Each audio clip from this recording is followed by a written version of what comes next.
Segera download Quran Tadabbur, dia meraih tafsir kebaikan. dalam genggaman Contoh Anda. bulan Ramadan adalah bulan Al-Quran.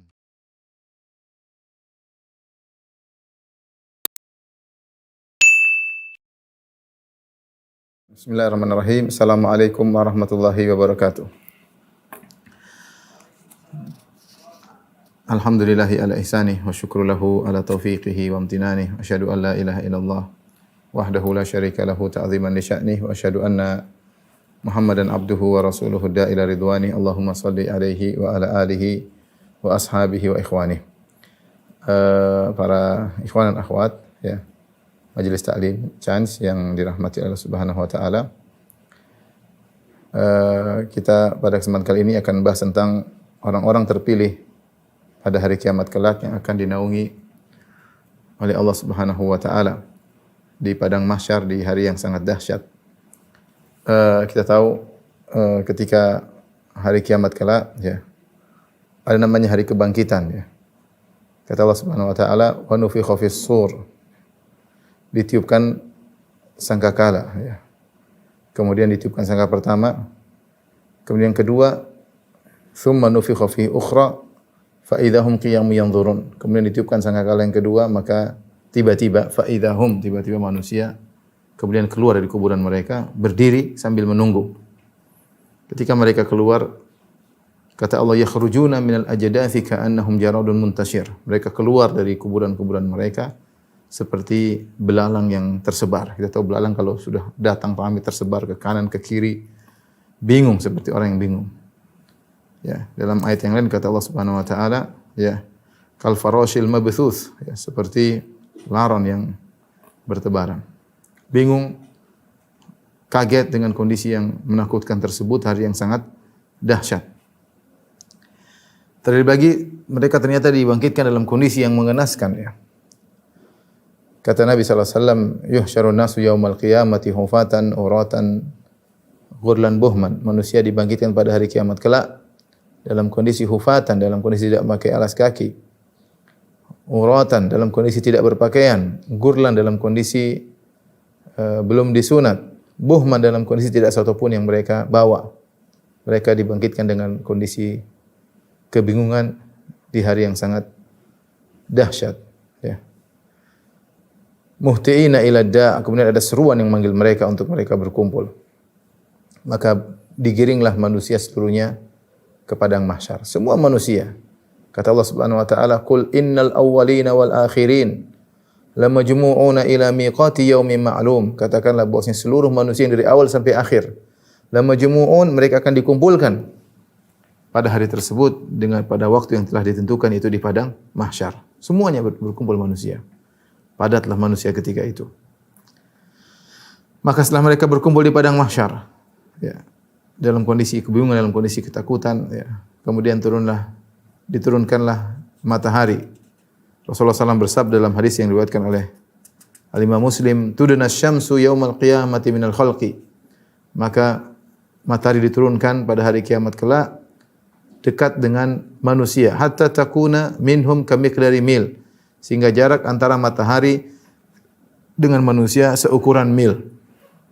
Sang perawi berkata, yaitu Sulaim bin Amir, perawi hadis ini berkata, "Fa wallahi ma adri ma ya'ni bil mil." Sungguh aku tidak tahu apa yang dimaksud dengan mil. Amasafatul ardi amil mil alladhi tuktahalu bihil ain.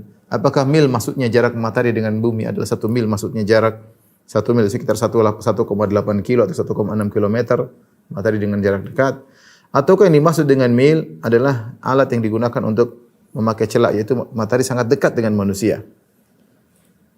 Kemudian artinya matahari dekatkan. Kemudian Rasulullah SAW melanjutkan hadisnya, "Fayakunun nasu ala qadri a'malihim." Maka manusia kondisinya sesuai dengan kadar amal mereka. Inilah hari kesimpulan. Kita sekarang di dunia beramal, mau lakukan apa yang mau kita lakukan, mau melihat apa yang kita ingin lihat, mau komentar apa yang kita ingin komentar, mau dengar apa yang kita mau dengar, terserah. Ini kesimpulannya di sini. Kesimpulannya di padang mahsyar.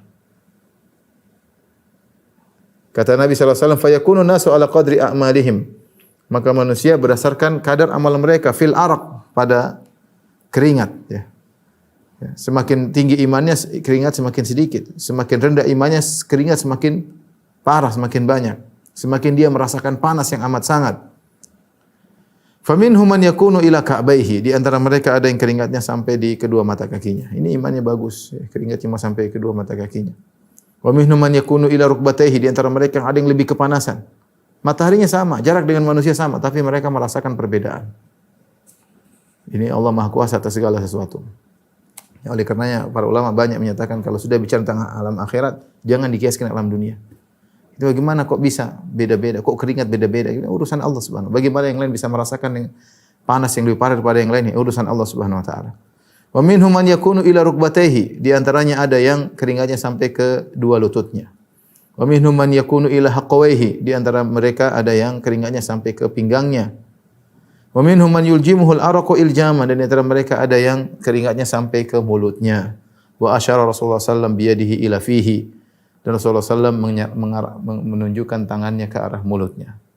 Inilah kondisi manusia ketika matahari sudah sangat dekat, mereka kepanasan dan mereka ya tidak mati-mati karena mereka ya dibangkitkan dengan ya, bentuk yang baru oleh Allah Subhanahu wa taala. Ya, wa nunsyi'akum fi ma la ta'lamun. Kata dalam surat Al-Waqiah, kata Allah Subhanahu wa taala, wa nunsyi'akum fi ma la ta'lamun wa laqad alimtum nasyatal ula. Kalian telah tahu bagaimana penciptaan yang pertama, nanti pada penciptaan berikutnya, kebangkitan, hari kebangkitan, kami akan bangkitkan kalian pada perkara yang kalian tidak ketahui.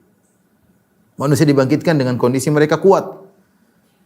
Tidak mati-mati meskipun mereka kepanasan, meskipun mereka kehausan, meskipun keringat bercucuran tiada henti-hentinya. Tapi mereka dibuat kuat oleh Allah untuk ya berada di bawah matahari tersebut. Lebih parah, sebagian ulama mengatakan bahwasanya hari tersebut padang mahsyar padat. Ya, karena manusia dari awal sampai akhir semua dikumpulkan. Benar, bumi wa idzal ardu muddat, tatkala bumi ditarik, didatarkan. Ya. Sehingga menampung semua manusia. Tapi bagaimanapun manusia dalam kondisi padat dan tidak ada yang duduk, semuanya berdiri. Fa idzahum qiyamun yanzurun. Kata Allah, semuanya berdiri menanti. Enggak ada yang duduk-duduk, enggak ada yang tidur berbaring, semuanya berdiri. Bahkan sebagian ulama berpendapat seperti yang disampaikan oleh Ibnu Rajab ya. Disampaikan oleh Ibnu Hajar bahwasanya manusia hanya cukup lokasi dia untuk berdiri saja. Ditambah dengan panas matahari, dengan panas keringat di antara mereka menjadikan kondisi semakin sulit ketika itu. Namun di sana ada orang-orang yang berbahagia yang dinaungi oleh Allah Subhanahu wa taala. Meskipun kondisi sangat panas, kondisi sangat terik, tapi mereka merasakan kesejukan. Nabi SAW menyebutkan mereka ada 7 golongan. An Abi Hurairah radhiyallahu taala anhu, anin Nabi sallallahu alaihi wasallam, dari Abu Hurairah radhiyallahu taala anhu, dari Nabi sallallahu alaihi wasallam. Qala Rasulullah SAW berkata, sab'atun yudhilluhumullah fi dhillihi yauma la dhilla illa dhilluhu. Ada 7 golongan yang berada dalam naungan Allah Subhanahu wa taala di hari di mana tidak ada naungan kecuali naungan Allah. Enggak ada naungan sama sekali. Tahukah Anda bahwasanya ketika kita dibangkitkan ya, di padang mahsyar tidak ada bangunan sama sekali. Ya. Laisa fiha ma'lamun li ahad. Kata Nabi sallallahu alaihi wasallam, padang mahsyar tidak ada tanda-tanda apapun. Tidak ada pohonnya, kemudian tidak ada lembahnya, enggak ada gunungnya, enggak ada bangunannya, enggak ada tanda apapun. Datar. Sehingga semuanya pasti kena matahari. Tidak ada yang bisa berlindung. Tapi rupanya di hari yang sangat dahsyat tersebut ada 7 golongan yang Allah naungi dengan naungan arsy Allah Subhanahu wa taala. Siapa 7 golongan tersebut? Ya, kata Nabi sallallahu alaihi wasallam, al-imamul adil, yang pertama imam yang adil. Yang kedua, wasyabun nasya'a fi ibadatillah, pemuda yang tumbuh dalam beribadah kepada Allah. Ya. Yang ketiga, rajulun qalbuhu mu'allaqun fil masajid, seorang yang hatinya selalu rindu ke masjid. Hatinya tergantung di masjid, yaitu hatinya selalu di masjid. Wa rajulani tahabba fillah ijtama alaihi wa tafarraqa alaihi. 2 orang yang saling mencintai karena Allah, mereka berkumpul karena Allah, dan mereka juga berpisah karena Allah Subhanahu wa taala.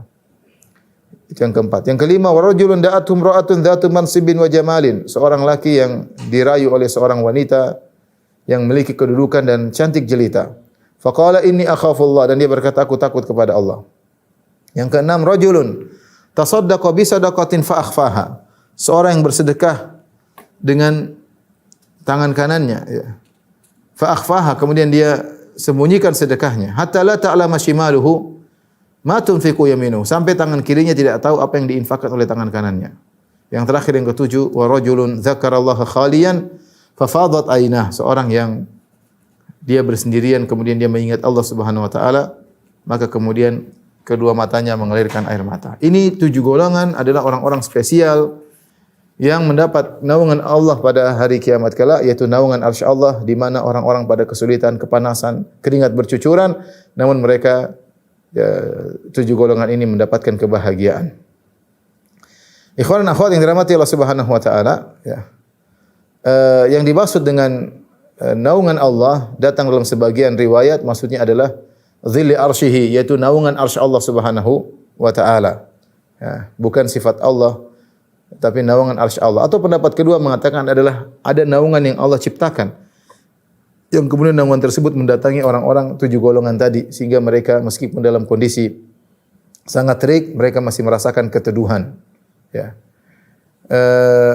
Siapa 7 golongan tersebut? Kita jelaskan satu persatu. Yang pertama, ikhwan dan akhwat yang dirahmati Allah Subhanahu wa taala, bapak dan ibu yang dirahmati Allah Subhanahu wa taala, al-imamul adil, imam yang adil. Al-imam al-adil, imam yang adil. Keadilan adalah wad'u syai' fi mahallihi atau wad'u syai' fi mawdhihi, meletakkan suatu pada tempatnya. Itu adalah keadilan. Keadilan dalam Islam bukan berarti persamaan, ya. Karena menyamakan suatu yang berbeda adalah kezaliman, ya. Menyamakan suatu yang berbeda adalah kezaliman. Tapi keadilan meletakkan suatu pada tempatnya. Dan dalam Islam itu yang disebut keadilan. Seseorang diletakkan pada tempatnya, lelaki pada tugasnya, wanita pada tugasnya, masing-masing punya tugas yang berat, ya. Dan itulah keadilan. Adapun menyamakan 2 hal yang berbeda maka tidak benar. Dalam Al-Qur'an banyak sekali Allah membedakan 2 hal yang berbeda. Seperti kata Allah Subhanahu wa taala, "Afa naj'alul muslimina kal mujrimin?" Apakah kami mau menyamakan orang-orang mujrimin, pelaku dosa seperti orang-orang muslimin? Tentunya tidak disamakan. Kata Allah Subhanahu wa taala, ya, hal yastawil ladzina ya'lamuna wal ladzina la ya'lamun? Apakah sama antara orang berilmu dengan orang yang tidak berilmu? Tentu tidak sama, ya. La tastawi ashabul nari wa ashabul jannah. Tidak sama antara penghuni neraka dengan penghuni surga. Ya, banyak Allah bedakan, ya. Am tastawi dzulumatu wan nur, apakah sama antara kegelapan dengan cahaya? Banyak hal dalam Al-Qur'an Allah bedakan 2 hal yang berbeda. Jadi keadilan itu bukan persamaan, ya. Karena sebagian orang merasa namanya adil itu adalah persamaan. Yang kalau memang dua-dua berhak untuk disamakan maka disamakan. Kalau tidak berhak untuk disamakan maka tidak boleh disamakan, ya. Adil adalah meletakkan suatu pada tempatnya. Nah, imam ini adalah imam yang adil. Yang ketika dia berhukum pas sesuai dengan yang maslahat dan tepat pada tempatnya, ya. Memberikan hak orang yang berhak mendapatkan hak tersebut. Dan ini adalah golongan pertama yang Allah sebutkan di antara 7 golongan. Karena ini golongan yang paling susah daripada 6 yang lainnya. Paling berat menjadi seorang imam yang adil. Kenapa? Karena godaannya sangat besar. Godaan, ya. Apalagi kalau kita bicara tentang kerajaan, ya. Ya. Godaan sangat besar, ya. Dia bisa berbuat semena-mena, dia bisa menguasai harta rakyat semena-mena.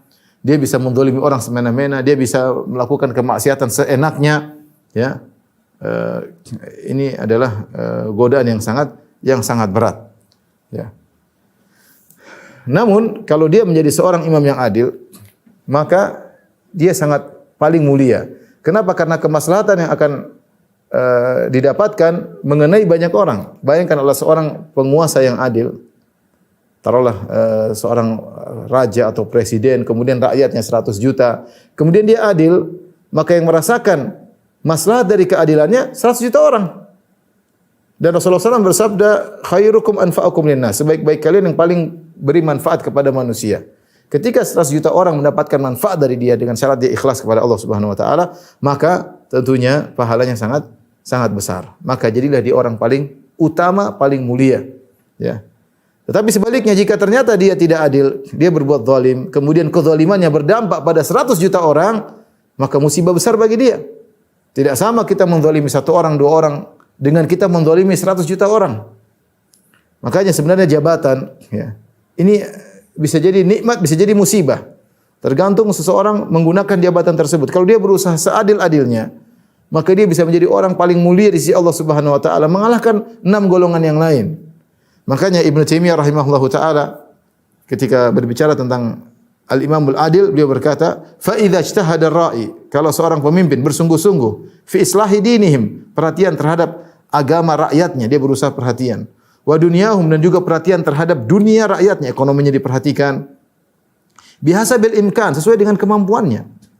Ya, bukan harus langsung berhasil, semampu kemampuannya aja. Belum tentu berhasil, tapi dia berusaha, bersungguh-sungguh memperbaiki agama dan dunia mereka.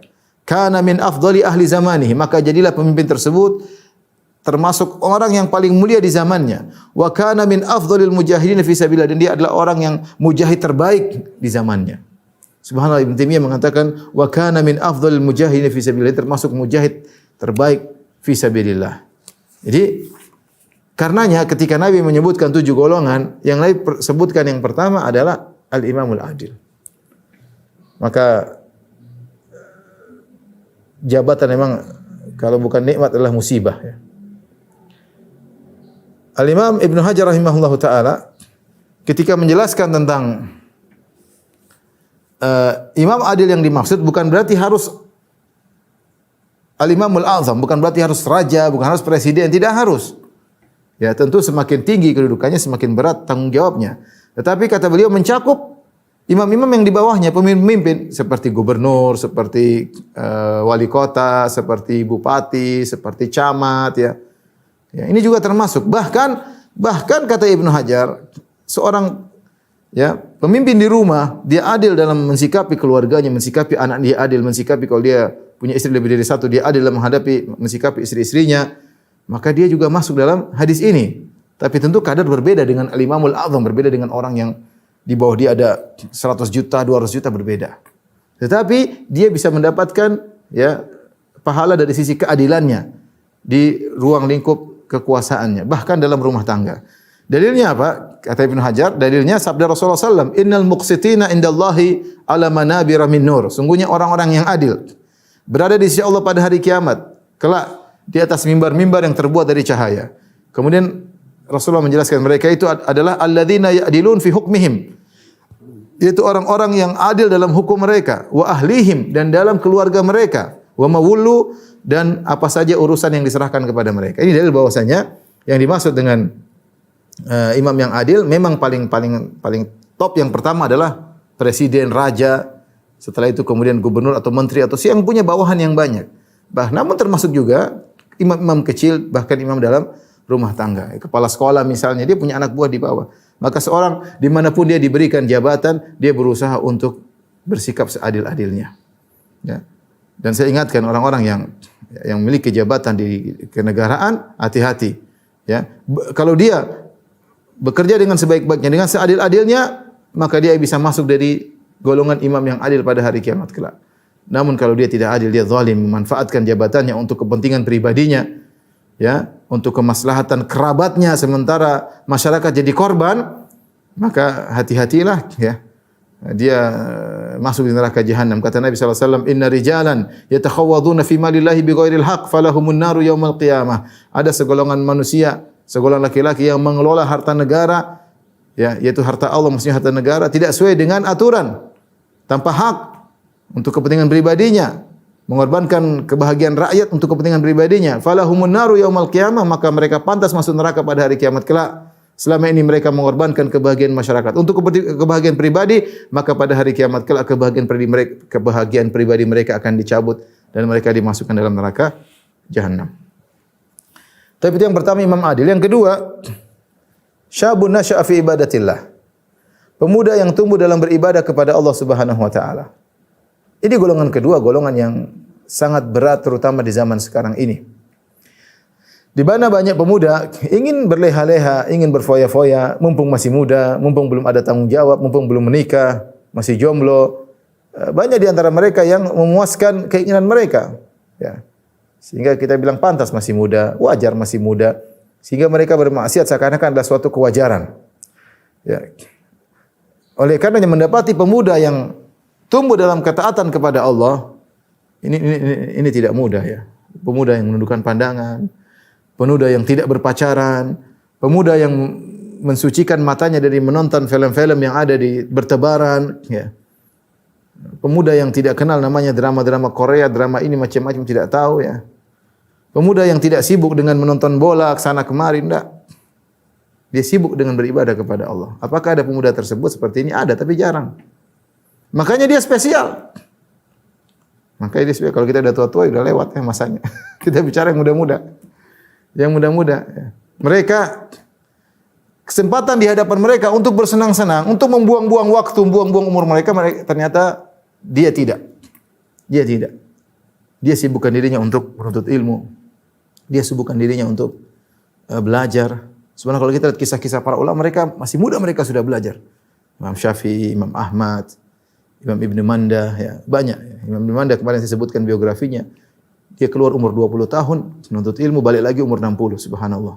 Habis masa mudanya untuk menuntut ilmu, mencari hadis. Dan siapa yang masa mudanya dia bisa bertahan di atas ketakwaan, maka masa tuanya lebih mudah. Sebagaimana dikatakan oleh pepatah Arab, man syabba ala syai' syabba alaihi. Siapa yang di masa muda bertahan pada suatu kebiasaan, maka masa tuanya akan juga seperti itu. Maka kita sampaikan kepada anak-anak kita, ya, bahwasanya di antara keutamaan pemuda yang taat kepada Allah, mereka akan dinaungi oleh pada hari kiamat kelak. Masa muda memang masa yang menggiurkan untuk berfoya-foya, berleha-leha. Tapi kita motivasi mereka. Lihat, Allah Subhanahu wa taala dalam Al-Qur'an banyak menyebutkan para pemuda yang hebat. Para pemuda yang hebat, seperti firman Allah Subhanahu wa taala tentang Nabi Ibrahim. Ya. Nabi Ibrahim ketika dia berdakwah, dia masih muda. Kata orang-orang kafir di zaman Ibrahim, sami'na fatan yadhkuruhum yuqalu lahu Ibrahim. Kata mereka, kami dengar ada seorang pemuda yang mencela Tuhan-Tuhan kita. Namanya Ibrahim. Pemuda. Masih muda. Allah bercerita tentang Ashabul Kahfi.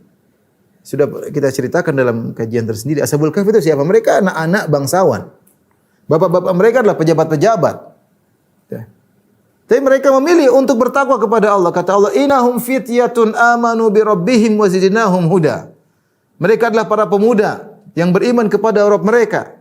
Mereka meninggalkan semua kemewahan, kekayaan untuk bertakwa kepada Allah, bahkan mereka harus kabur.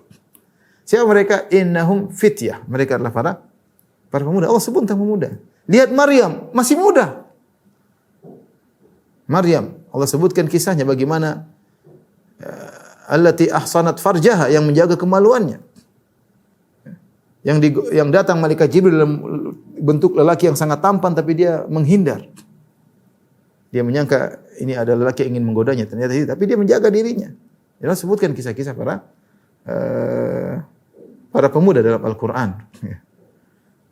Oleh karenanya, yakin kalau Anda sendirian, wahai sang pemuda, Anda merasa mungkin diasingkan oleh kawan-kawan Anda, jangan sedih. Ya, Anda berarti terpilih oleh Allah Subhanahu wa taala. Bertahan. Makanya saya sering bilang, bukanlah karomah di zaman sekarang seorang bisa terbang, bisa kebal senjata, bisa menghilang, tiba-tiba loncat ke negeri mana, itu bukan karomah. Memang bisa menghilang kemudian masuk surga. Memang kalau bisa tahan pedang, kemudian bisa terbang tinggi, kemudian surganya dapat surga Firdaus. Enggak ada dalilnya. Tapi saya bilang, pemuda yang hebat, yang karamah adalah seorang pemuda yang bisa menundukkan pandangannya. Di zaman sekarang, tahun 2021 dan seterusnya. Hebat kalau ada pemuda seperti itu, hebat. Ya, hebat. Menundukkan pandangan. Kalau dia pun melihat sesuatu yang haram, dia segera tundukkan, ini mengatakan astagfirullah. Ya.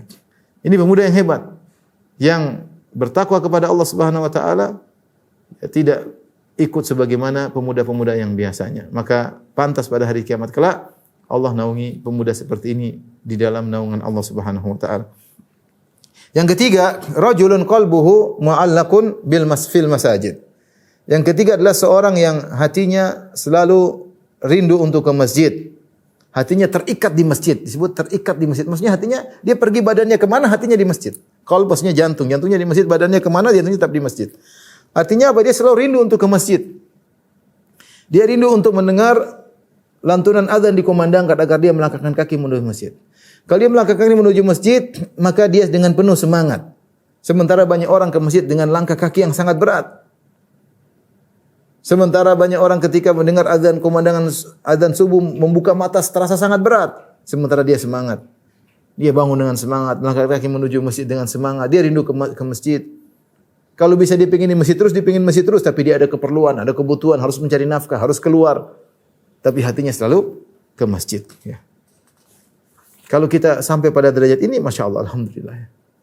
Namun tidak mudah. Betapa banyak orang menyangka azan itu mengganggu kegiatannya. Aduh, azan lagi. Waduh, sebentar lagi azan lagi. Waduh, kegiatan terbengkalai.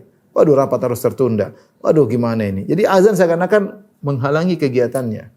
Ini orang tidak. Dia rindu kapan dengar azan. Dia rindu kapan dengar azan. Sudahkah hati kita seperti itu? Ataukah kita pergi ke masjid dengan merasa ada beban yang kita pikul harus segera kita lepaskan. Yang penting saya salat masjid, kewajiban selesai, beres. Meninggalkan masjid dengan bahagia. Sebaliknya. Ini orang ya. Tapi kita kalau minta kepada Allah, ya Allah jadikanlah hatiku tergantung di masjid. Dan Allah jadikan kita rindu selalu ke masjid. Tapi ini di antara orang spesial yang dia selalu ingin ke masjid, dia merasa nyaman, tentram, beribadah kepada Allah di masjid. Ya. Yang keempat, ikhwan dan akhwat yang dirahmati Allah Subhanahu wa taala. Kata Nabi sallallahu alaihi wasallam, "Rajulani tahabba fillah ijtama alaihi wa tafarraqa alaihi." Dua orang lelaki yang saling mencintai karena Allah Subhanahu wa taala. Mereka bertemu karena Allah, wa tafarraqa alaihi, dan mereka berpisah karena Allah Subhanahu wa taala. Ini kata para ulama adalah khoslah, yaitu sifat yang paling mudah di antara 7 golongan. 7 golongan tadi apa? Imam yang adil, pemuda yang tumbuh dalam ketaatan kepada Allah, ini susah semua. Jadi imam adil susah. Pemuda yang tumbuh dalam ketaatan kepada Allah juga sangat susah. Apalagi udah tua, udah lewat ya. Ketiga, hati tergantung ke masjid ini juga susah. Betapa sering kita pergi ke masjid dalam kondisi berat. Yang keempat, mencintai karena Allah, berpisah karena Allah, bertemu karena Allah. Ini yang paling mudah. Yang kelima lebih berat lagi. Dirayu oleh seorang wanita cantik jelita, kemudian dia tidak nurut, bahkan menasihati. Saya takut kepada Allah. Yang keenam, ikhlas, bersedekah, tidak pernah cerita. Ini juga sulit, yang gampang. Yang ketujuh, sendirian kemudian menangis dengan berderai air mata karena takut kepada Allah atau karena rindu bertemu dengan Allah. Ini juga berat. Sebenarnya mengatakan yang paling ringan mencintai seorang karena Allah. Kita mencintai dia karena Allah, sudah. Dia bertakwa, saya bertakwa, kita jadi ketemenan. Teman pengajian, teman dakwah, teman baksos, ya. Teman haji, teman umrah, Masya Allah, kita berteman karena Allah Subhanahu wa ta'ala. Ini mudah. Ya. Sehingga sebenarnya mengatakan ini adalah kemudahan. Banyak orang bisa masuk di 7 golongan dari sisi ini. Sisi berteman karena Allah, bersahabat karena Allah. Tinggal kita berteman dengan orang teman kita karena Allah, kemudian kita menjaga pertemanan tersebut. Kita berteman karena Allah, bukan karena duniawi. Bukan karena dia punya harta banyak saya jadi teman, enggak. Tapi karena dia bertakwa, kita bisa bekerja sama dalam ketakwaan. Wa ta'awunal birri wa taqwa, Allah berkata saling tolong menolong kalian dalam ketakwaan dan kebajikan, maka saya pun berteman dengan dia. Saya pun berteman dengan dia. Dan di antara ciri bahwasanya orang yang berteman karena Allah, seharusnya pertemanan tersebut langgeng. Meskipun mereka sudah lama tidak bertemu, ketemu nyambung lagi. Dan mereka tidak berpisah karena perkara pergesekan duniawi. Karena dia tahu teman dia tidak sempurna, sebagaimana dia juga tidak sempurna. Kalau ada pergesekan duniawi tidak memutuskan pertemanan mereka. Abu Bakar dan Umar radhiyallahu taala anhuma yang merupakan 2 orang yang sangat mulia dan mereka berteman karena Allah, bersahabat karena Allah, mereka juga punya masalah. Dalam beberapa hadis bagaimana Abu Bakar dan Umar pernah berselisih. Ya, sampai Abu Bakar lapor kepada Nabi, Umar pun lapor kepada Nabi. Demikian juga ketika tahun 9 Hijriah, ketika Amul Wufud, ketika orang-orang datang, Bani Tamim datang kepada Nabi sallallahu alaihi wasallam, maka Abu Bakar dan Umar juga berselisih. Abu Bakar bilang sebaiknya dia yang menjadi amir. Kata Umar, sebaiknya si fulan jadi amir, jangan dia. Sampai Abu Bakar marah. Abu Bakar mengatakan, ma aratta illa khilafi. Sampai Abu Bakar angkat suara. Ya Umar, kau ini selalu ingin menyelisih saya. Kau tidak berkata demikian kecuali kau ingin menyelisih saya. Sampai Rasulullah tegur mereka. Tapi apakah mereka bertengkar? Tidak. Pertengkaran sedikit, perselisihan sedikit duniawi tidak menjadikan mereka berpisah. Karena mereka tahu pertemanan mereka karena Allah Subhanahu wa taala. Tapi kalau bertemannya bukan karena Allah, sedikit masalah sedikit kemudian ngambek, kemudian bombek, kemudian apalagi ibu-ibu ini sebenarnya bukan berteman karena berteman karena hawa nafsu, bukan karena Allah Subhanahu wa taala, ya.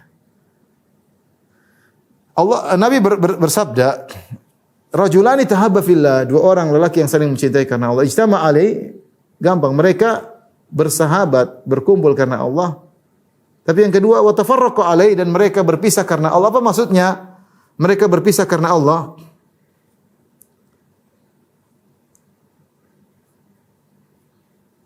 Di sini ada beberapa pendapat, saya sebutkan di sini. Yang pertama, yang dimaksud dengan mereka berpisah karena Allah, yaitu ketika mereka bertemu dalam kajian misalnya atau dalam kegiatan, kemudian mereka berpisah.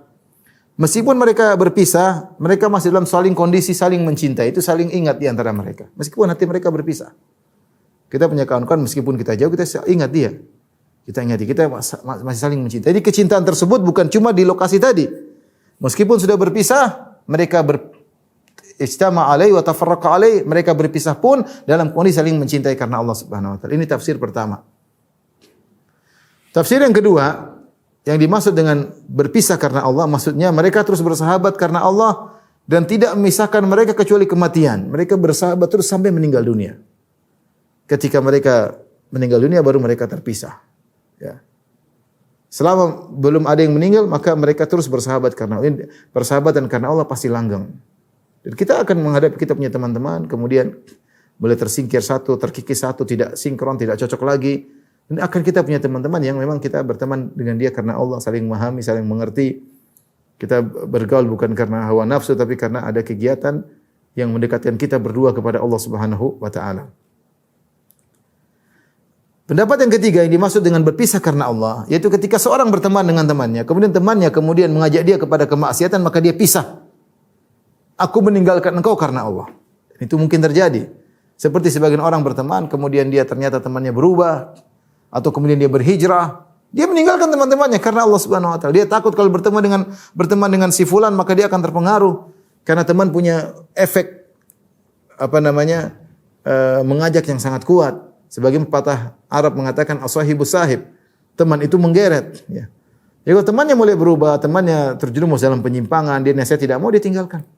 Dia berpisah karena Allah Subhanahu wa taala. Hatinya pingin ngobrol, pingin main sama si fulan, tapi si fulan menyimpang. Dinasihat tidak bisa. Kalau saya ikut-ikut saya bisa terjerumus. Saya tinggalkan dia karena Allah akan gantikan lebih baik. Ya.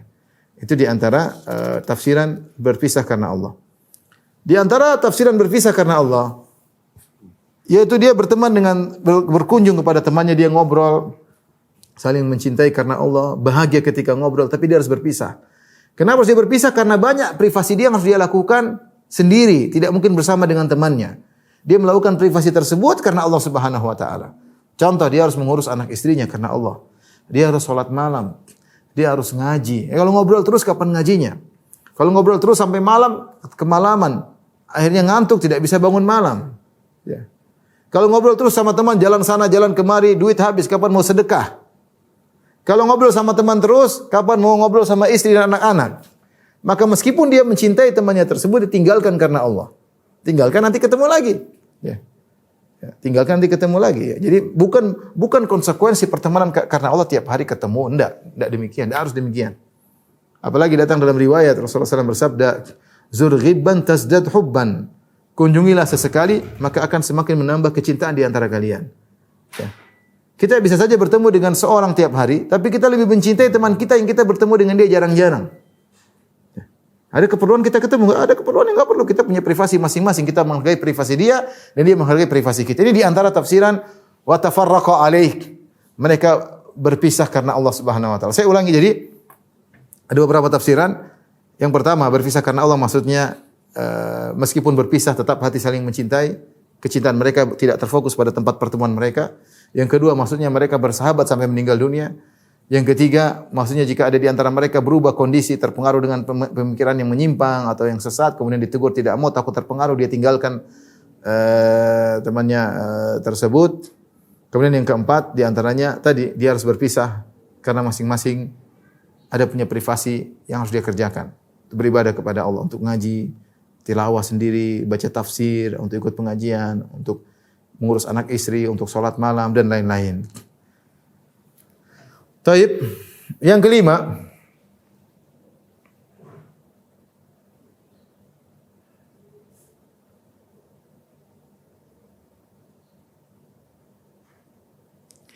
Kata Nabi SAW, rajulun da'atum ra'atun dhatu mansibin wa jamalin, faqala inni akhafullah. Seorang laki-laki yang diajak oleh seorang wanita untuk berzina, wanita tersebut luar biasa, memiliki kedudukan dan cantik. Tapi laki ini berkata, ini akhafullah, aku takut kepada Allah Subhanahu wa taala. Ini yang paling berat. Sebagian ulama mengatakan ini yang paling berat ini. Lebih daripada golongan yang pertama, itu imam yang adil. Ya. Ditinjau dari dia digoda oleh fitnah yang paling utama bagi laki-laki. Karena fitnah paling besar bagi laki-laki perempuan cantik. Kata Nabi SAW, ma taraktu ba'di fitnatan adarra ala rijal minan nisa. Aku tidak pernah meninggalkan setelahku suatu fitnah yang paling berbahaya bagi laki-laki seperti fitnah wanita. Fitnah wanita luar biasa. Sampai Nabi dalam satu hadis mengatakan, wattaqud dunya wattaqud nisa. Hati-hatilah kalian terhadap dunia dan waspadalah kalian terhadap wanita. Fa inna awwala fitnati Bani Israil kanat fin nisa. Fitnah pertama menimpa Bani Israel adalah gara-gara wanita. Sampai Aisyah radhiyallahu taala anha ketika mengomentari hadis Nabi sallallahu alaihi wasallam, la tamna ima Allah masajidallah. Jangan kalian melarang para wanita ke masjid. Meskipun di rumah lebih baik, wa ituhunna khairan lahun. Wanita lebih baik di rumah, salat di rumah. Tapi kalau mereka ke masjid enggak apa-apa. Aisyah mengatakan, "Lau ra'a Nabi sallallahu alaihi wasallam ma tuhdithun nisa al-yaum la mana'ahunna." Kalau Nabi melihat wanita sekarang kegiatannya di zaman sekarang setelah Nabi meninggal dunia, mungkin Nabi akan melarang mereka ke masjid. Kenapa ke sana kemari? Itu di zaman Aisyah radhiyallahu taala anha. Belum zaman sekarang yang wanita dijadikan sebagai barang dagangan. Kecantikan mereka dijadikan barang dagangan. Semua iklan-iklan wanita, mau iklan apa ada wanitanya. Iklan pasta gigi, iklan minuman, iklan obat, iklan apa, wanita. Wanitanya gede, iklannya kecil. Wanitanya gede, yang penting menarik perhatian lihat wanita tersebut. Iklan mobil, iklan motor, iklan apa? Wanita. Lihat medsos isinya wanita. Pembawa acara wanita ya. Dengan kecantikannya, dengan seksinya, dengan segalanya. Fitnah paling besar adalah fitnah wanita. Ya. Oleh karenanya, ujian paling berat bagi seorang laki adalah wanita. Apalagi wanita tersebut yang merayunya, yang memulai rayuan, bukan dia, wanita yang mulai merayu. Apalagi wanita tersebut ternyata adalah wanita yang sangat cantik. Bukan cuma cantik, ternyata pun sangat kaya raya. Siapa lagi yang menolak godaan seperti itu? Di zaman sekarang ini banyak lelaki yang digoda oleh wanita yang cantik tapi miskin, sudah tergoda. Cantik, enggak apa-apa, miskin penting cantik. Sudah tergoda. Dan betapa banyak lelaki yang tergoda dengan wanita yang kaya raya meskipun wajah pas-pasan tapi kaya raya. Enggak apa-apa, yang penting kaya raya. Apatah lagi jika tergabung dua fitnah ini, fitnah cantik dan kekayaan, kemudian menggoda seorang laki. Apalagi laki-lakinya miskin, selesai urusan. Luar biasa, ya. Ini sangat berat ujian laki ini. Tapi dia berkata, "Ini akhafullah, aku takut kepada Allah Subhanahu wa taala." Makanya karena besarnya fitnah wanita, sampai Allah mengabadikan kisah Nabi Yusuf alaihissalam. Bagaimana Nabi Yusuf digoda dengan ujian yang sangat berat. Zulekha, cantik jelita, dalam ruangan tertutup, pintu semua sudah dikunci, dia sudah berhias, dia yang merayu. Subhanallah. Nabi Yusuf saja berkata, alaihissalam dia berkata, Rabbi sijin ahabbu ilayya mimma yad'unani ilai. Wa illa tasrif anni kaidahunna asbu ilaihinna. Ya Allah, aku lebih senang di penjara daripada memenuhi rayuan mereka, para wanita. Kalau kau tidak palingkan aku dari rayuan mereka, aku akan condong kepada mereka dan aku bermaksiat. Nabi Yusuf tidak merasa pede. Makanya ketika digoda oleh Zulaikha, apakah dia bertahan di situ? Mau dirayu di dia majang, dia kabur. Karena dia tahu tidak mungkin dia bisa bertahan terus, dia kabur. Itu sekelas Nabi Yusuf alaihissalam. Itu lagi sekelas kita, kroco-kroco seperti ini. Melihat, ya, namanya tabiat lelaki melihat wanita cantik tertarik. Ya. Semua wanita bisa menjadikan bagian manapun dari tubuhnya bisa membuat tertarik. Oleh karena laki-laki hebat. Allah abadikan kisah Nabi Yusuf agar kita ingat. Nabi sampai ceritakan kisah ini dan juga kisah tentang 3 orang yang masuk dalam goa, kemudian tiba-tiba ada batu besar menutup pintu goa. Kemudian 3-tiganya berdoa agar pintu goa terbuka. Di antaranya salah satunya berdoa ya, dengan bercerita, ya Allah, dulu ada seorang wanita yang ibnatu ammi, itu sepupuku. Itu adalah orang yang paling aku cintai, aku kejar-kejar selama ini. Saya kejar-kejar tapi dia selalu menolak. Kalau ada lelaki paling cinta kepada wanita, itulah saya terhadap sepupuku tersebut. Sampai suatu hari ternyata dia membutuhkan duit. Maka saya pun pinjamkan dia kira-kira berapa ratus gram emas, entah sekilo, entah setengah kilo. Dengan syarat agar dia memberikan mahkotanya kepadaku. Akhirnya dia setuju. Karena membutuhkan uang. Sehingga ketika saya duduk di depan dia seperti seorang lelaki terhadap istrinya, sudah tinggal berhubungan, tiba-tiba wanita berkata, ittaqillah. Subhanallah, ini saya menakjubkan lelaki ini. Ya, ini wanita yang dia kejar-kejar selama ini. Cita-citanya. Wanita sudah pasrah. Ini sudah berhasrat. Tinggal melakukan, tiba-tiba wanita mengatakan, ittaqillah, wala tafudal khatam illa bihaqqi.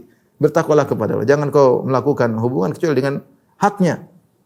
Maka aku pun meninggalkan wanita tersebut. Ini hebat lelaki ini. Menjadi lelaki yang nomor 5 ini, yang digoda oleh wanita yang cantik kaya raya tidak mudah. Tidak semua orang dapat pernah digoda seperti ini. Saya rasa tidak semua. Biasanya yang digoda seperti ini laki-laki tampan atau laki kaya ya mungkin. Kalau laki-laki yang pas-pasan siapa yang goda? Paling goda wanita jelek atau wanita cantik miskin atau kaya jelek. Yang tergabung cantik kaya raya godain kita ini hampir tidak pernah ya. Kecuali laki-laki itu tampan, menarik semua orang. Mungkin digoda oleh laki-laki. Wanita cantik kaya raya. Jadi untuk menjadi laki 5 mungkin susah ya. Karena kondisinya tidak memungkinkan. Karena tidak ada wanita cantik kaya raya yang menggoda kita ya. Tapi mungkin ada di antara pemirsa yang Masya Allah tampan luar biasa digoda. Di WA terus, dikirimi foto-fotonya tergoda. Mungkin ya. Mungkin aja ya. Mungkin. Tapi ini sulit. Tapi lihat laki ini mengatakan, inni akhafullah. Aku takut kepada Allah subhanahu wa ta'ala. Dia ingat hari akhirat. Tapi yang keenam, ikhwan dan akhwat yang mati Allah Subhanahu wa taala, yang keenam. Jadi saya ingatkan kepada ikhwan kalau digoda, mungkin tidak sampai seperti ini ya. Tapi ingat, jangan kita membuka diri untuk tergoda dengan wanita. Kalau tidak punya hubungan darurat dengan wanita, jangan punya hubungan dengan wanita. Wanita dan laki juga demikian. Syaitan menggoda, syaitan masuk. Kata Rasulullah SAW, la yakhluwanna ar-rajulu bimra'atin lakana syaitanu thalithahuma. Tidaklah berduaan laki dengan wanita kecuali syaitan yang ketiga. Bisa jadi kita berduaan dengan wanita secara fisik, bisa jadi tidak secara fisik tapi berduaan melalui WA. Bahkan yang sudah berumah tangga bisa rusak dan itu terjadi banyak. Melalui WA dengan suami orang atau dengan istri orang atau dengan perjaka atau dengan janda, mulai WA, ketawa ketiwi dalam WA, bahkan dalam WA terkadang lebih indah daripada ngomong langsung. Karena kata-kata disusun dan sudah setan masuk. Terjadi ditambah keindahan dihiasi oleh syaitan. La yakhluwanna rajulu imra'atin illa kana syaitanu thalithahuma. Tidaklah seorang laki berduaan dengan wanita kecuali syaitan hadir. Hadir untuk apa? Untuk memprovokasi syahwat mereka, untuk membuat indah apa yang mereka lakukan. Dan fitnah wanita sangat mungkin terjadi. Laki-laki ya. Oleh karenanya seorang waspada, jangan membuka dirinya dengan fitnah. Kalau tidak perlu berhubungan dengan wanita, enggak usah berhubungan dengan wanita. Kalau perlu sewajarnya. Kalau enggak usah hubungannya. Kalau mulai sang wanita ketawa ketiwi dan itu bukan tidak halal bagi kita, sudah tinggalkan. Jangan merasa pede bahwasanya saya kuat ya. Kita tidak tahu kapan titik lemah kita datang. Allahul musta'an. Tapi kita lanjutkan yang keenam. Rajulun tasaddaqa bisadaqatin fa akhfaha hatta la ta'lama shimalu ma tunfiqu yaminuhu. Seorang yang bersedekah dengan suatu sedekah. Itu dengan tangan kanannya. Fa akhfaha, kemudian dia sembunyikan sedekah tersebut. Hatta la ta'lama shimalu ma tunfiqu yaminuhu, sampai tangan kirinya tidak tahu apa yang diinfakkan oleh tangan kanannya. Dan ini adalah suatu hal yang puncak keikhlasan. Sampai Rasulullah SAW menggambarkan puncak keikhlasan tersebut, dia sembunyikan amal soleh dia, ya. Dia sembunyikan amal soleh dia sampai-sampai tangan kanannya tidak tahu apa yang tangan kirinya tidak tahu apa yang diinfakkan oleh tangan kanannya. Ya. Sampai-sampai tangan kirinya tidak tahu yang diinfakkan oleh tangan kanan. Artinya tangan kanan, tangan kiri adalah bagian dari tubuhnya. Dan tangan kanan, tangan kiri selalu dua teman sejoli. Di mana ada tangan kiri sering digunakan untuk nyetir, dia untuk angkat barang, berdua. Dia kalau berjalan bergandengan tangan ini, sehingga apa yang dilakukan oleh tangan kanan selalu tangan kiri tahu, dan bahkan tangan kiri selalu membantu tangan kanan. Tapi ketika dia berinfak dia sembunyi. Sampai tangan kiri yang dekat saja tidak tahu. Artinya ini orang ini luar biasa, dia benar-benar menyembunyikan amal solehnya, ya, luar biasa agar tidak ada yang tahu. Dan Rasulullah SAW pernah bersabda, "Man istata'a minkum an yakuna lahu khabi'un min amalin shalih falyaf'al." Barang siapa di antara kalian yang mampu untuk menyembunyikan amal solehnya, maka lakukanlah. Sebisa mungkin. Sekarang saya ajak para hadirin hadirat untuk introspeksi diri. Coba kita renungkan. Kita punya amal soleh banyak insya Allah ya. Mungkin tidak sebanyak orang lain, tapi adalah. Taib. Amal kita yang cuma kita yang tahu, ada tidak? Coba dipikirkan. Sedekah istri juga tahu, anak juga tahu. Ini semua tak ada tahu salat ini. Coba yang orang tidak tahu yang mana? Coba pikir, ada enggak? Kalau ada, alhamdulillah. Ya. Jadi kalau ada, alhamdulillah. Kalau tidak ada, usahakan kita punya amal soleh yang tidak tahu kecuali hanyalah Allah Subhanahu wa taala. Sebisa mungkin. Kata Rasulullah SAW yang mengatakan demikian, "Man istata'a minkum." Siapa di antara kalian yang mampu untuk menyemikkan amal soleh, maka lakukanlah. Taib. Di antara sarana yang paling kuat agar kita bisa terhindar daripada riya dan sum'ah adalah menyembunyikan amalan. Sebagaimana Abu Hasim pernah berkata, "Uktum min hasanatik kama taktum min sayyi'atik." Sembunyikanlah kebaikan-kebaikanmu sebagaimana kau menyembunyikan dosa-dosamu. Kita kalau punya maksiat, kita enggak ingin orang lain tahu. Kita enggak ingin orang lain tahu. Sebagaimana kebaikan, usahakan agar orang lain tidak tahu. Jiwa ini digelitiki, ingin ngomong, ingin cerita, saya sudah begini, saya sudah begini, saya sudah ini, ingin cerita. Kenapa kita ingin cerita? Karena sungguhnya kita ingin diakui oleh orang yang mendengar tersebut. Kita ingin mendapatkan pengakuan. Kita tidak puas dengan penilaian Allah Subhanahu wa taala. Hati ini masih kurang bahagia kalau orang lain tidak tahu apa yang kita lakukan. Ini penyakit. Harusnya kita berusaha belajar bahwasanya kalau Allah yang tahu, kita malah lebih bahagia. Yang lain tidak tahu, berusaha.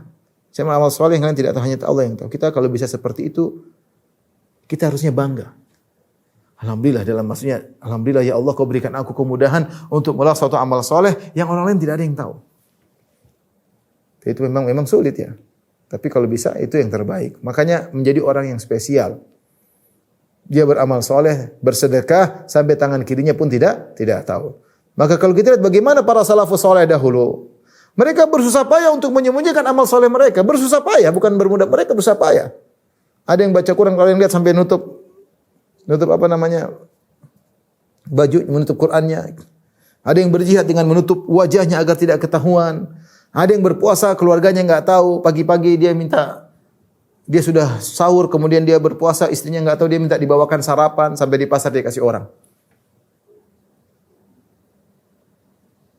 Kemudian dia pulang, baru dia berbuka seakan-akan makan malam, padahal dia buka puasa. Istrinya pun tidak tahu kalau dia puasa sunnah. Tapi ada yang seperti itu maksud saya. Para salaf dahulu berusaha payah untuk menyembunyikan amal soleh mereka. Dan kalau ada yang ketahuan amal soleh mereka, mereka marah. Mereka marah.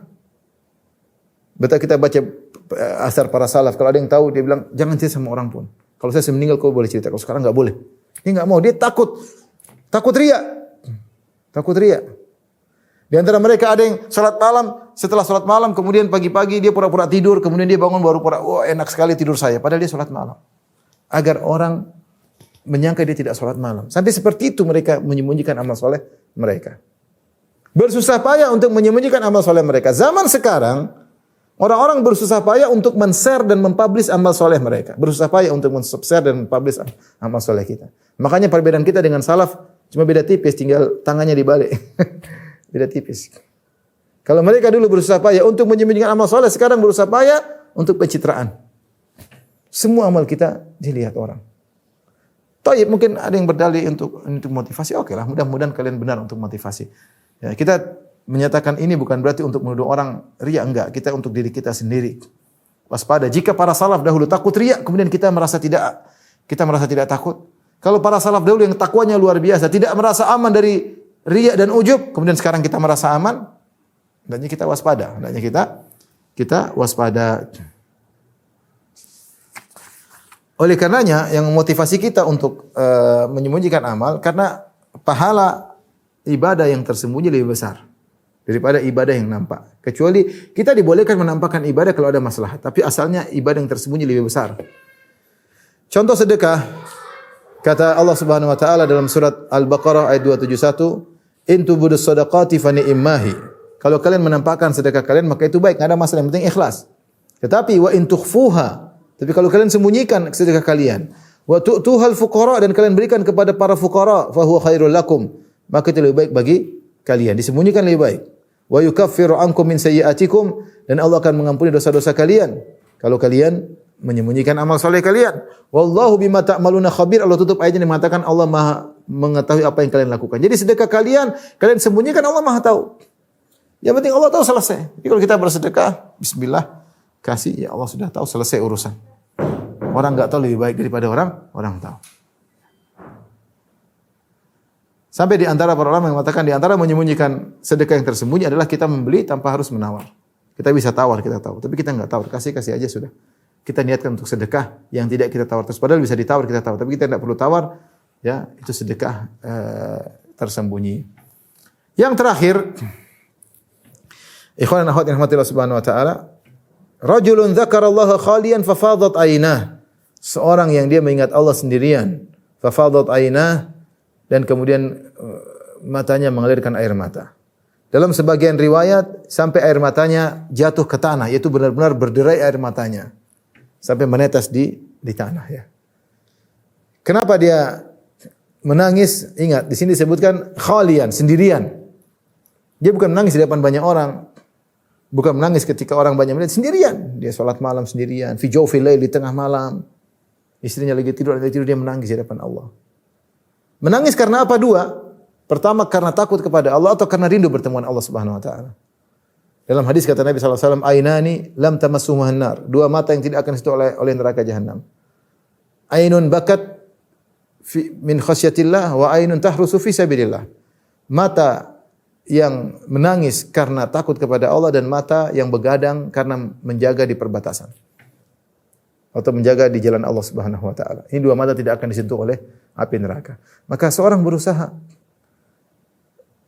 agar matanya bisa menangis, bukan di hadapan banyak, tetapi bersendirian. Entah karena takut kepada Allah atau karena rindu.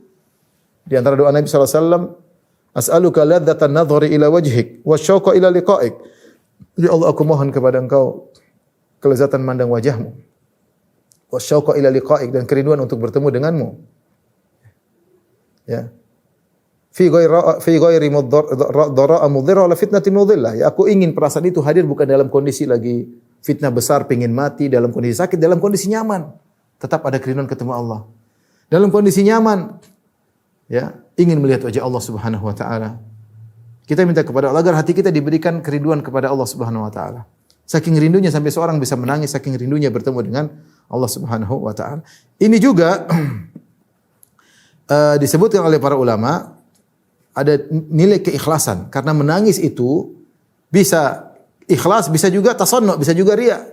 Ada orang menangis karena depan banyak orang, tangisnya dibuat-buat, ada. Tapi niatnya, nangisnya ikhlas, dia di sendirian. Dia nangis karena Allah Subhanahu wa taala, bukan dibuat-buat. Bukan dibuat-buat. Inilah 7 golongan ikhwan dan akhwat yang rahmati Allah Subhanahu wa taala yang akan dinaungi oleh pada hari kiamat kelak.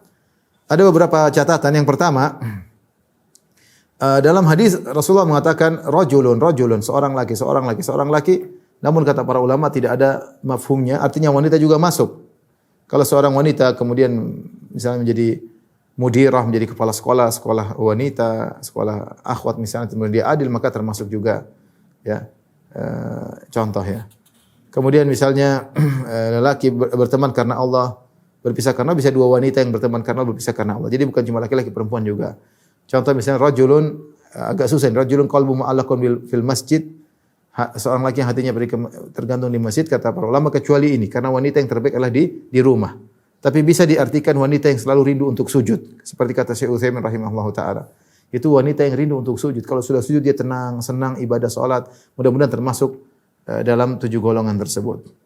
Demikian juga lelaki yang digoda oleh wanita, tapi juga sebaliknya, wanita digoda oleh lelaki yang tampan dan kaya raya. Ini lebih banyak mungkin seperti ini. Wanita yang digoda oleh lelaki yang tampan dan kaya raya mungkin lebih banyak daripada lelaki digoda oleh wanita yang tampan dan kaya raya. Kemudian lelaki yang bersedekah dia sembunyikan, demikian juga wanita yang bersedekah dia sembunyikan sedekahnya. Sebagaimana lelaki yang bersendirian ingat Allah kemudian menangis, wanita juga demikian, ya. Demikian juga demikian. Kemudian lafal 7, sab'atun, 7 golongan yang Allah naungi pada hari kiamat kelak. Kata para ulama juga tidak ada mafhum, ya. Maksudnya bukan berarti selain 7 ini enggak ada, tapi ada juga selain 7. Bahkan sebagian ulama berusaha mengumpulkan pahala-pahala lain yang juga mendatangkan naungan Allah pada hari kiamat kelak selain 7 tersebut. Ibnu Hajar dalam Fathul Bari mengumpulkan sebagian amal-amal lain. Ya, kata Ibnu Hajar dalam syairnya, wazid sab'atan, tambah selain daripada 7 golongan ada golongan yang lain. Izlala ghazin wa aunahu, yaitu menaungi dan menolongi seorang mujahid, ya, orang berjihad kemudian dikasih bantuan, dibantu keluarganya, dia berperang karena Allah Subhanahu wa taala, juga mendatangkan naungan Allah. Wa indhara dhi usrin wa takhfifa himlihi, atau menunda, ada orang yang berhutang sama kita, waktunya jatuh tempo kita tagih, namun dia kelihatan memang dia tidak bisa, tidak mampu, kita kasih tunda. Ini juga mendatangkan naungan Allah pada hari kiamat. Kalau atau kita mengurangi hutang dia punya hutang 10 juta, kita bayar 5 juta aja termasuk. Wa irfada dhi ghurmin wa auna mukatibin, ya, demikian juga membantu orang yang punya hutang, kita bayarkan hutangnya. Ini juga mendatangkan naungan pada hari kiamat kelak. Wa auna mukatibin, membantu budak mukatab. Mukatabin itu budak yang membeli dirinya dari majikannya. Dia bilang, majikanku, saya membeli diri saya. Kau jual diri saya berapa? Kalau misalnya 1.000 dinar, ya sudah, saya akan kerja, saya akan bayar. Kalau sudah 1.000 dinar, saya bebas. Nah, kalau ada orang bantu untuk memerdekakan budak tersebut, juga mendatangkan naungan pada hari kiamat kelak. Wa tajir sidqin fil maqali wa fi'lihi. Demikian juga pedagang yang jujur dalam perkataannya dan perbuatannya. Ini juga mendatangkan naungan Allah pada hari kiamat kelak, ya. Di antara juga misalnya sedekah juga, semakin besar sedekah semakin besar naungan. Kalau tadi keikhlasan dalam bersedekah, sedekah secara umum juga mendatangkan naungan. Kata Nabi SAW, kullu mri'in fi dhilli sadaqati hatta yufsala bainan nas. Setiap orang akan berada di bawah naungan sedekahnya sampai Allah menghukum di antara manusia. Semakin besar sedekah kita, semakin besar naungan. Maka tidak usah ragu-ragu, kalau kita sedekah itu aset kita di padang mahsyar nanti. Demikian juga di antaranya membaca surat Al-Baqarah, surat Ali Imran. Rasulullah SAW bersabda, Iqra'ul Qur'an fa innahu ya'ti yaumal qiyamah syafi'in ashabihi. Bacalah Al-Qur'an, sungguhnya Al-Qur'an akan datang pada hari kiamat menjadi pemberi syafaat bagi para pembacanya. Iqra'u Zahrawaini, dan bacalah surat Al-Baqarah dan surat Ali Imran. Fa innahuma ta'tiyani yaumal qiyamati ka'annahuma ghammatani au ka'annahuma ghayatani au ka'annahuma firqani min tayrin sawaf, ya. Karena surat Al-Baqarah dan surat Al-Imran akan datang pada hari kiamat kelak seperti dua awan, seperti dua menaungi pembacanya, seperti dua kelompok burung yang sedang terbang untuk membela pembacanya. Inilah ikhwan dan akhwat yang dirahmati Allah Subhanahu wa taala, apa yang bisa kita sampaikan pada kesempatan kali ini. Semoga Allah Subhanahu wa taala menjadikan kita termasuk dari golongan-golongan tersebut. Demikian, alhamdulillah rabbil alamin. Assalamualaikum warahmatullahi wabarakatuh.